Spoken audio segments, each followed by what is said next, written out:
Parliament തെരഞ്ഞെടുപ്പിൽ കണ്ട ആ ട്രെൻഡ് അതാണ് തങ്ങൾ പറഞ്ഞത്. ഞാനും അതിന് അടിവരയിടുകയാണ്. കാരണം എന്താ വെച്ച് കഴിഞ്ഞാൽ UDF മേഖലകളിലൊക്കെ നല്ല പോളിംഗ്. അത് ഈ കഴിഞ്ഞ പാർലമെന്റ് തെരഞ്ഞെടുപ്പിലും അങ്ങനെ തന്നെയായിരുന്നു. ഈ ഇടതുപക്ഷ ബൂത്തുകളിലാണ് ഒരു മന്ദഗതി ഈ പോളിംഗ് സമയത്ത് ദൃശ്യമായിട്ടുള്ളത്. അതുകൊണ്ട് മലബാറിൽ ഒന്നും കൂടി ഊർജിതമായിരിക്കും. മലബാറിൽ ഈ ഭാഗങ്ങളിൽ വളരെ ഊർജിതം, ഇന്നലത്തേക്കാൾ പ്രകടമാവും ഇവിടെ. അത് തന്നെയാണ് തങ്ങൾ പറഞ്ഞത്. അത് ഞാനതിന് അടിവരയിടുകയാണ്. അത് ഒരു ലക്ഷണമാണ്. അപ്പോൾ മലബാറിൽ ഭയങ്കരമായ ഒരു ആവേശം ഇന്ന് പ്രകടമാവും. ഒരുപാട് വിഷയങ്ങൾ ചർച്ച ചെയ്തിരുന്നു. അതിൽ ജനങ്ങൾ ഏറ്റവും കൂടുതൽ ഏറ്റെടുത്തത് എന്തായിരിക്കും?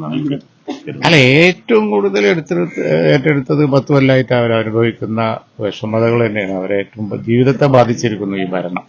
അതിന്റെ പുറമെയാണ് പിന്നെ ശബരിമലയും കൂടി വന്നത്.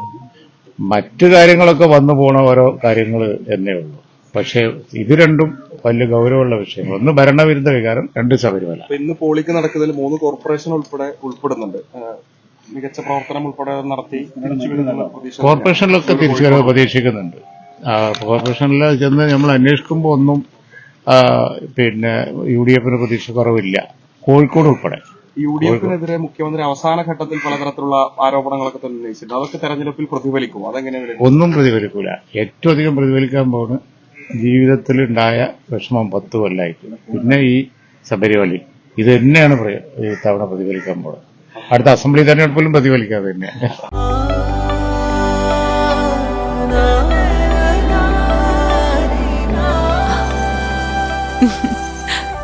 ആചാരങ്ങളും ആഘോഷങ്ങളും പലപ്പോഴും പലതാണ്. അതുപോലെ തന്നെയാണ് നമ്മൾ അണിയുന്ന ആഭരണങ്ങളും.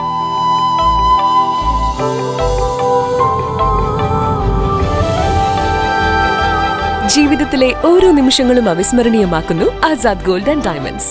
Azad gold and diamonds, Thazhepalam, Tirur.